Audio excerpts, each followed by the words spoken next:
के न्यूज़ और मैं हूं आपके साथ सनम वक्कास। नाजरीन, सादुर रहमान अल मशहूर डकी भाई को लाहौर एयरपोर्ट से गिरफ्तार कर लिया गया। डकी भाई को national cyber crime investigation agency ने गिरफ्तार किया और उन पर मुख्तलिफ इल्ज़ामात हैं। उन पर स्टीयरिंग पर पाँव रखकर गाड़ी चलाने का इल्ज़ाम है, ओवर स्पीड का भी इल्ज़ाम है और उसके अलावा पाकिस्तान में जुए की ऐप के हेड रहने का भी इल्ज़ाम है। ये इतने सारे इल्ज़ामात में डकी भाई को पहले भी साइबर क्राइम एजेंसी बुलाती रही है और वो गैर हाजिर रहते रहे हैं, जिसकी वजह से उनको अरेस्ट किया गया है। इस सारे वाक़े की तफसीलात क्या थी या डकी भाई किस तरह से जुए की एक ऐप की जो है लीडरशिप करते रहे पाकिस्तान में, ये सारी तफसीलात जानेंगे। मेरे साथ senior crime reporter Nadeem Khalid मौजूद हैं। इनसे अस्सलाम वालेकुम।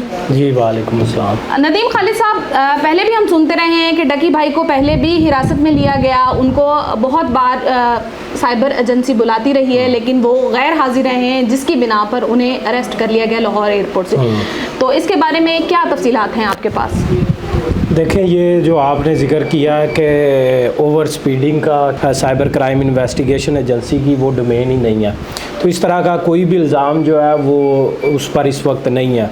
उस पर जो इल्ज़ाम है वो मुख्तलिफ जो गैम्बलिंग ऐप्स हैं उनकी प्रमोशन करते रहे हैं ये अपने यूट्यूब चैनल पे, और एक तो ऐसी एप्लीकेशन भी है जिसके ये कंट्री हेड है। तो जब FIA का एक तरीक़ाकार होता है, FIA जो है पहले इन्वेस्टिगेशन करती है। FIA अब जो है ये जो है national cyber crime investigation agency बन चुकी है। तो ये जो है इसका एक प्रोसेस है अपना। जब भी FIR, अमूमन FIR जो थानों में दर्ज होती है उसका तरीक़ाकार ये होता है कि आप एक एप्लीकेशन देते हैं और एप्लीकेशन के बाद जो है वो FIR दर्ज हो जाती है और उसके बाद ये मामला इन्वेस्टिगेशन को चला जाता है, वो तफ्तीश करती है। जबकि ये जो मामला है जो NCCIA का, वो थोड़ा डिफरेंट है। ये पहले जो है किसी भी जो क्राइम होता है उस पर अगर तो कोई मुद्दई हो तो ठीक है, अदरवाइज़ अपनी मुद्दईयत में भी जो है ये किसी भी मामले को, किसी भी क्राइम को इन्वेस्टिगेट करते हैं और उसकी इन्वेस्टिगेशन के बाद जब इनकी इन्वेस्टिगेशन कंप्लीट हो जाती है उसके बाद ये FIR दर्ज करते हैं। कोई FIR दर्ज हुई है? तो कोई मुद्दई है? जी, इसमें जो है वो FIR दर्ज हो चुकी है। इसमें जो भी मुल्ज़म होता है उसको नोटिस किया जाता है, 1 से 2 मरतबा जो है वो उसको नोटिस किया जाता है, फिर फाइनल वार्निंग दी जाती है। फिर भी अगर वो हाज़िर ना हो तो फिर उसके ख़िलाफ़ जो कार्रवाई है वो फिर वन साइडेड कार्रवाई हो जाती है शुरू, क्योंकि वो अपना मौक़िफ़ या अपनी साइड का जो भी स्टांस है वो नहीं देना चाहता। तो इसका मतलब है कि वो मान रहा है कि वो इस सब में शामिल है। ठीक है। तो जो NCCIA के जो ज़राए हैं उनका ये दावा है कि इसको भी नोटिस भेजे गए हैं, लेकिन वो इसने टोटली इग्नोर किए, जिसके बाद जो है ये इस पर FIR दर्ज कर ली गई थी। FIR दर्ज करके उसके बाद किसी किस्म की इसके ख़िलाफ़ जो है वो कार्रवाई नहीं हुई थी उस वक्त तक, और इसको मालूम भी नहीं था कि इसके ख़िलाफ़ जो है ना वो FIR दर्ज हो गई है या हो चुकी है। ये लाहौर एयरपोर्ट पर पहुंचते हैं, सिंगापुर इन्होंने जाना होता है, पहले इन्होंने जो है वो कोलमपुर जाना है और यहाँ पर जब ये अपनी वाइफ रूप जतोई के साथ ये वहाँ पर पहुँचते हैं तो जब इनका वहाँ पर इमिग्रेशन काउंटर पे पासपोर्ट स्कैन होता है तो ये उस वक्त NCCIA को मतलूब होते हैं, तो इसलिए इनको वहाँ पर ही रोक लिया जाता है और वहाँ से इनको गुलबर्ग जो उनका ऑफिस है वहाँ पर शिफ्ट कर दिया जाता है। जबकि इसकी वाइफ जो रूप जतोई इसके साथ होती है तो वो भी जो है ऑफलोड नहीं, वो ऑफलोड हो जाती है। उसको कहा जाता है अगर वो ट्रैवल करना चाहती हैं तो वो ट्रैवल कर सकती हैं, वहाँ पर जो इमिग्रेशन FIA का काउंटर है वो उसको अलाउ करता है, लेकिन वो भी इनकार कर देती है और वो भी ऑफलोड हो जाती है और वो घर चली जाती है और इसको गिरफ्तार करके ले जाते हैं। फिर उसके बाद इतवार को ड्यूटी मजिस्ट्रेट ज़िला कचहरी में इसको पेश किया गया और वहाँ पर जो है वो इसके फ़िज़िकल रिमांड की दरख्वास्त की गई थी और फ़िज़िकल रिमांड 2 दिन का फ़िज़िकल रिमांड जो है वो दे दिया गया था। अब 19 अगस्त को इसको दोबारा पेश किया जाएगा और उसमें मज़ीद जो है वो फ़िज़िकल रिमांड की जो है वो इस्तदा की जाएगी, क्योंकि जो अभी तक जो एविडेंस उन्होंने हासिल किए हैं वो अभी उन्होंने मज़ीद जो है वो कहीं पर रेड्स भी करनी होंगी, कहीं पर जो इसके साथ लिंक जो लोग हैं उनको भी अरेस्ट करना है। तो ये जो FIR है ये कोई नॉर्मल FIR नहीं है, इसमें काफ़ी इन्वेस्टिगेशन और काफ़ी लोगों के नाम सामने आ सकते हैं। उसमें कुछ कोई टाइम मेंशन किया गया FIR में कि कितने अरसे से ये इस ऐप की जो है वो लीडरशिप चला रहे थे? इसमें जो है वो 27 वीडियोस के लिंक है NCCIA के पास ना, ठीक है। उनमें से कुछ वीडियोस ये डिलीट भी कर चुका है और ये तकरीबन टोटल 5 मुख्तलिफ ऐप्स बनती हैं जिसमें 1x bet है, 365 bet है और उसके बाद जिसका ये कंट्री मैनेजर भी एक कंपनी, जो कंपनी पाकिस्तान में FBR में स्टेट बैंक में रजिस्टर्ड ही नहीं है और उसका ये कंट्री हेड है यहाँ पर, यानी कि उसको रिप्रेजेंट कर रहा है और वो कंपनी रजिस्टर्ड नहीं है, तो ये तो वैसे ही इलीगल है। तो उसके थ्रू जितना भी वो पैसा आता है वो भी स्कैम की मनी काउंट होगा। उसके बाद जो है इस पे जो ये फ्रॉड के इल्ज़ाम आते हैं और लोगों ने बहुत सारे ऐसे भी लोग विक्टिम पहुंचे हैं NCCIA ने, जिनके इंटरव्यूज़ किए हैं और उनसे पूछा है और उन्होंने बताया कि हाँ हमने इसमें इन्वेस्ट किया था, हमें कोई रुपया नहीं मिला, हमारे साथ ये टोटली फ्रॉड हुआ था। और इस तरह डक्की भाई और इस तरह के जो इन्फ्लुएंसर्स हैं इनके कहने पे ही जो है वो लोग जो है वो इसलिए यकीन कर गए थे और इस वजह से फ्रॉड हुआ है। तो अब रिमांड के बाद पेश किया जाएगा तो उसमें देखेंगे कि क्या होता है। अच्छा, आपको क्या लगता है कि ये जो 2 साल से 3 साल से 4 साल के अरसे से ये चला रहा था, तो ये एकदम से इसकी गिरफ्तारी हो जाना या एकदम से इसको पूछगछ होना, तो उससे पहले इसके बारे में सिर्फ सर्च किया जा रहा था कि क्या वाकई ये कर रहा है या नहीं कर रहा है? देखें, अब इसका जो है ना वो एक तरीक़ाकार होता है। अब जब स्टार्ट में जो वीडियोस बनी उसमें विक्टिम जो है वो आए नहीं आए, तो ये कॉन्ट्रैक्ट मुख्तलिफ ये एक ही टाइम पे कुछ 4 साल के पीरियड में नहीं हुए, जो है वो कुछ कॉन्ट्रैक्ट पिछले 1 साल में हुए हैं, कुछ जो है मैक्सिमम जो है वो 1.5 साल के इस पीरियड के दौरान।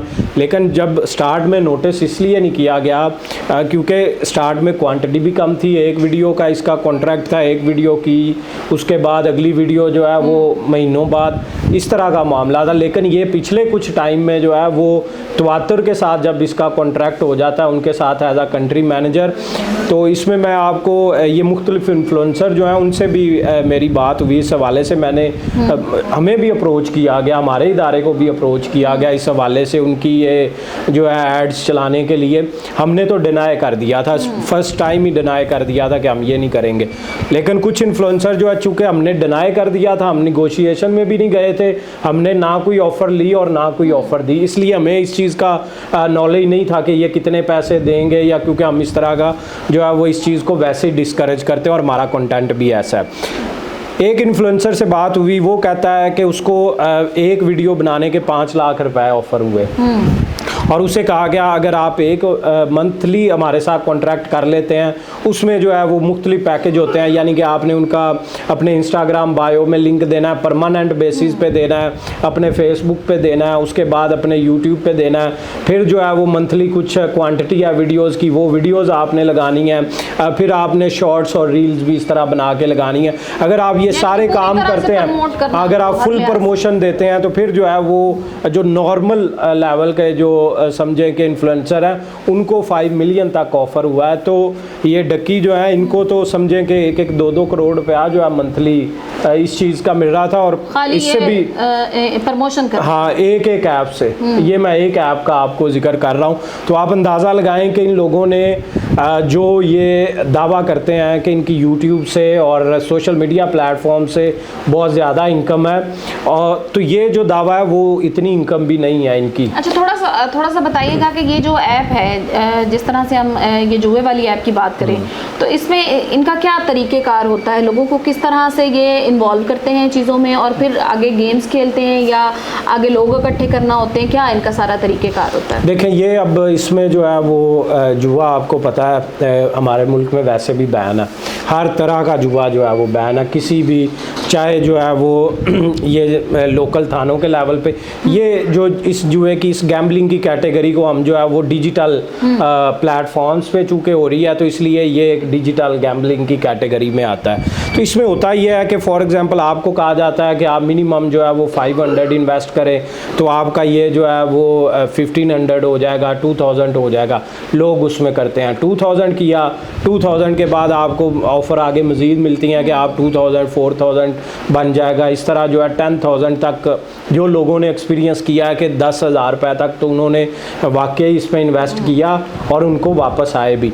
लेकिन जब 10,000 से ऊपर का नंबर जो है ना, वो लोग कहते हैं कि जब उन्होंने यानी कि ज़्यादा अमाउंट जब इन्वेस्ट कर दी तो वो सारी अमाउंट जो है वो 0/0 हो गई, यानी कि उस कुछ ऐप जो है वो वैसे ही बंद हो गई, चलना ही बंद हो गई।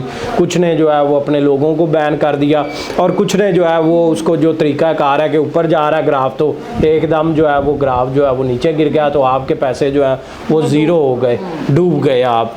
और लोगों ने, आप देखें, जब आपको ये तो हम 2,000-5,000 की बात कर रहे हैं, पहली बात है कि आप नंबर ऑफ़ पीपल देखें कि कितने लोग जो हैं वो इसमें इन्वेस्ट कर रहे हैं। उसके बाद आप देखें कि लोग जो हैं, जब एक बंदे को ये बात पता है कि वो 2,000 कर रहा है, आ रहे हैं 10,000 आ रहे हैं, तो लोग जो है 1-1, 2-2 मिलियन, 3-3 मिलियन तक भी ऐसे विक्टिम हैं जिन्होंने इतना भी पैसा इसमें इन्वेस्ट किया और टोटल डूब गए।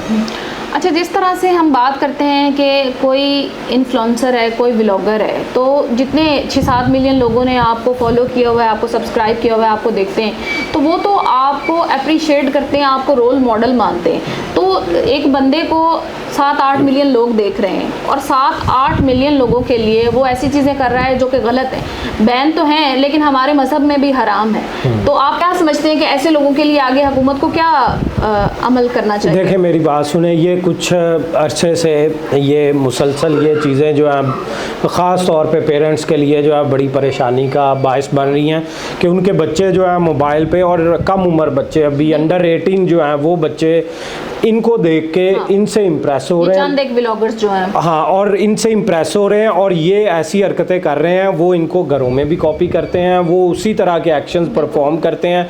फिर जो चीज़ ये कर रहे हैं वही सेम टेस्ट उनमें भी, यानी कि म्यूज़िक का सेम टेस्ट है। आप उसके बाद जो है जो इनके बाकी इन्वेस्टमेंट्स हैं, जो एक्टिविटीज़ हैं, जहाँ पर मैं आपको, ये एक यूट्यूबर है रजब भट्ट जी, ये एक दफ़ा गिरफ़्तार हो गया, आपको याद होगा कुछ अर्सा पहले।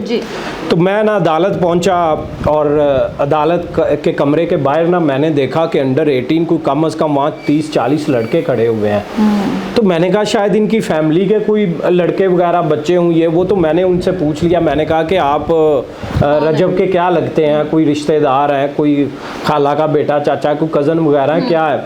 तो उन्होंने कहा नहीं, हम रजब भाई को जो है वो फॉलो करते हैं और हमें आज पता लगा उन्होंने यहाँ आना है तो हम यहाँ पर जो है वो इसलिए पहुँच गए। उसी दौरान जो है पुलिस ने उनको वहाँ से मुंतशर करने के लिए कि रजब को देख के नारे ना लगाएं या कोई उसको कोई नुकसान ना को पहुँचा दे अंदर कोई शरपसंद, तो उनको जो है वहाँ से भगाना शुरू कर दिया और वहाँ पर ही जो है वो डंडे भी चलना शुरू हो गए। तो वो वहाँ से पुलिस से डंडे खा के नीचे, फिर मैं जब आया वो नीचे भी खड़े हुए। यानी कि इस आप अंदाज़ा लगाएं कि किस हद तक उनके दिमागों पे असर है कि एक नॉर्मल बंदा अपनी लाइफ में से निकल के अपने काम में से किसी दूसरे के लिए जो है वो क्यों जाएगा। बिल्कुल। तो ये इतने अंडर इन्फ्लुएंस आ चुके हैं ये बच्चे, और ये पेरेंट्स के पैसे लेके, घर से पैसे चोरी लेके, पता नहीं कैसे कैसे लोग जो हैं वो इनके पीछे ये जो कह देते हैं वो करते हैं। और इम्पैक्ट बहुत बुरा पड़ रहा है कि पढ़ाई की तरफ ध्यान नहीं है, फ़ोन उठाएंगे, व्लॉग्स बनाएंगे और यही चीज़ ये अपनी वीडियोस में, और इनकी अपनी कहानियाँ सबकी ऐसी हैं ना। देखें, ये हमारा बतौर मुआशरा ये कलमिया है कि हमारे ये जो इन्फ्लुएंसर्स आ रहे हैं ये इनमें ज़्यादातर की तादाद जो है वो जाहिल है।